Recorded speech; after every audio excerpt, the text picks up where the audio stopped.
Forgive the background noise, there's a storm. So, we are going to make the spring that powers the hammer and the Frizzen. Now, you see I've already filed where the nub on the Frizzen needs to be. And I took a piece of wire here and I have bent the wire. I've bent the wire to shape. Now this is not going to have a half cock notch. This is going to be either empty or ready to fire.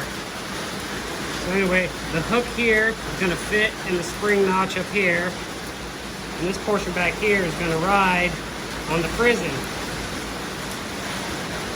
That's going to provide tension for the Frizzen, and the long leg's going to provide tension for the cock. So this is the general shape we're after. Okay, I've already got some coil spring drawn out to about 1/8 by 3/4, and we're going to work on the end here and work backwards. Okay, we're going to start on the end, draw this down to a nice beefy taper on the end. We want this to be offset a little bit. Okay. Don't want to work springs too cold, but there you have it. You see we're starting to get our taper. And I'm going to leave it fat up here where the hook is, and then thin it down behind the hook. Leave the hook thick for strength.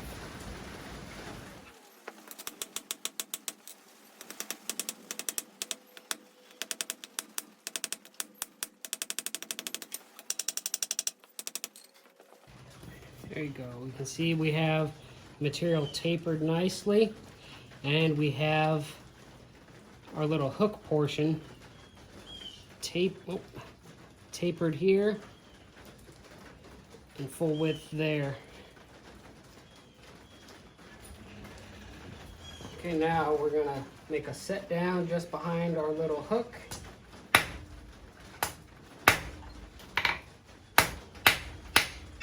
We're gonna thin out the rest of we're gonna thin out a portion of this spring, while still keeping our taper. I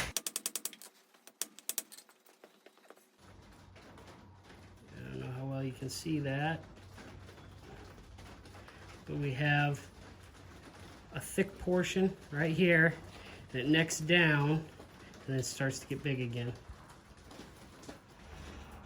Okay, now that we've got that taper down to where we want it, we're going to take us a bend right at that set down.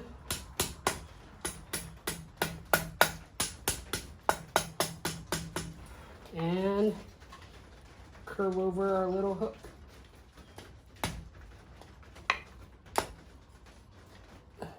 Which I need some more heat for.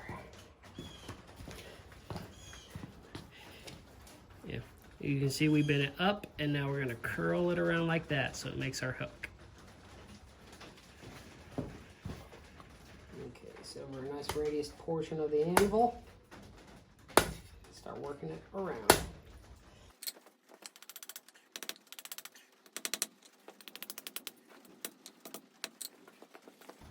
And there we have our curve. Okay, now that we have the hook forged, we're going to mark out where the bend needs to be. And I'm actually going to bend on the other side of this line here, because what you don't see is I'm going to weld this right here and then set it down this way, so that way we can drill it for a screw hole, and that screw is what's going to hold it to the lock plate. Okay, find my mark. There we go. Now we want to mark this on the underside here, so that way we can bend it back so this little spring is on top of this hook here. So it comes down and then hooks up. Now before we cut any deeper, we're going to draw this out to about the same taper as that. Okay, find our mark. Give ourselves some space. That's the side I want the taper to be on.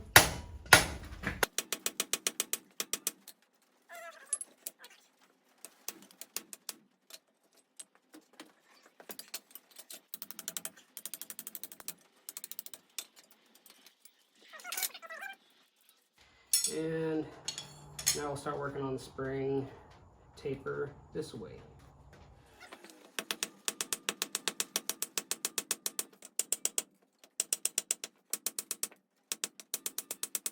Now this spring's going to be, this side of the spring is going to be a lot thinner because the Frizzen doesn't need much to keep it closed.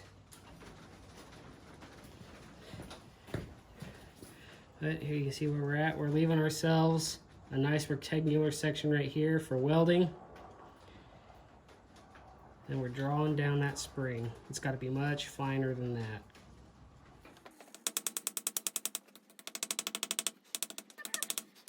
We have far too much length here, but I think I have a trick for that. We'll make a decorative something on the end.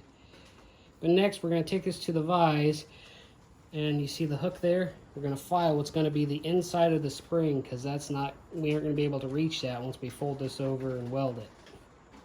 Plus that'll give us some nice clean surface for welding.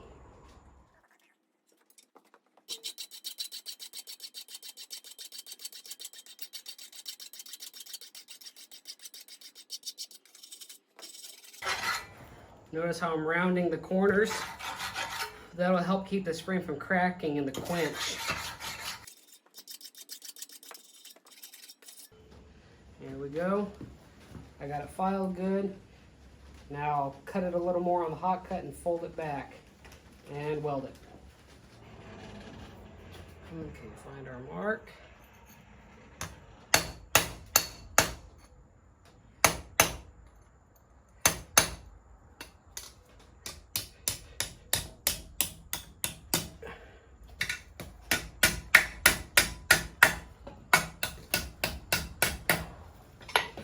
Okay, now I'm going to heat this up again before I flux it and fold it over the rest of the way. Keep our nice filed surface clean and back in the fire. Okay. Give us a brush. Give us some flux.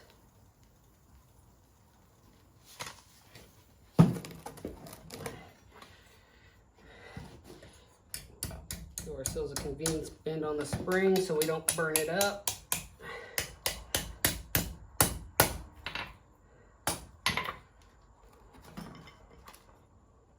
Actually, we got the good stuff in there. Now we can use the cheap stuff. Now, be generous with the regular borax here.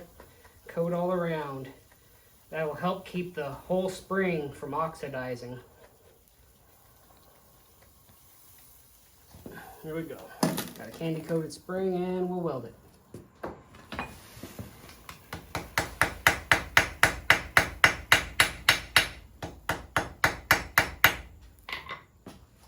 Okay. Brush the old flux off and give it a new coating of borax.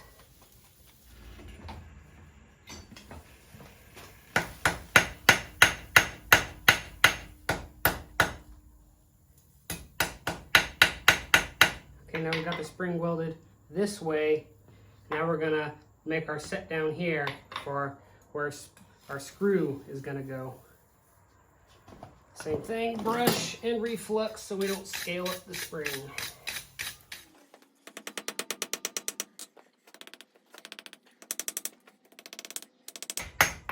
Well, I didn't quite get it as round as I wanted from the forging, so we'll just file it to shape. But here is the spring.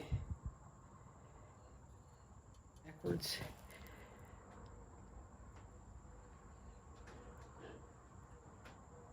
Now, before I forget to tell you, see how they both flat on this side and tapered on this side? We did that One, for decoration, and two, so we know, that gave us a visual indicator of where to put our set down for the screw.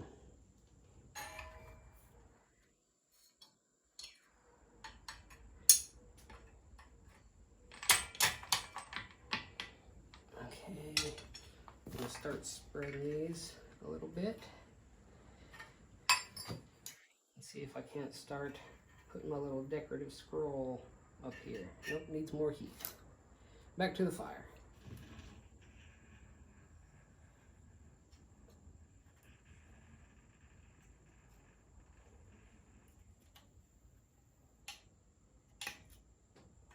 Got our scroll started. We'll keep working that. One right there. Lower spring out. Ooh, I bet that forge was a little further back than I thought. That's no matter. All right, we got our top spring folded out. Now we're gonna curve it back this way. Next heat.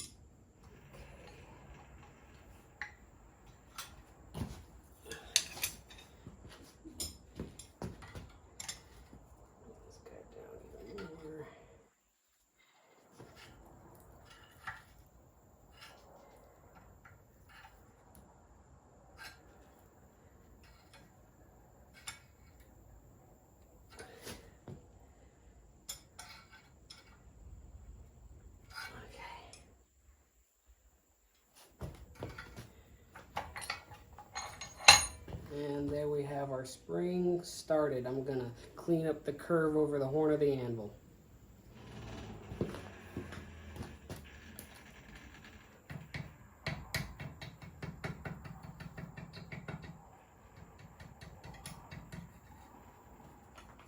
Okay, make sure oh wait, nope, don't want to be flat this way. And let's check against our lock. Ooh, that spring is far too big. Well, I'm gonna make some adjustments to this spring, but this is basically what we're going to end up with. So this is basically what you're gonna end up with.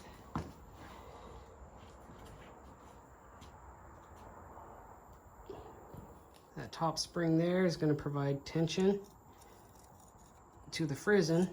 Well, this one's going to hook into the hammer up there, and the bottom spring here, the flat one, is going to bend under force until it gets to its resting point right there, where it'll be screwed in.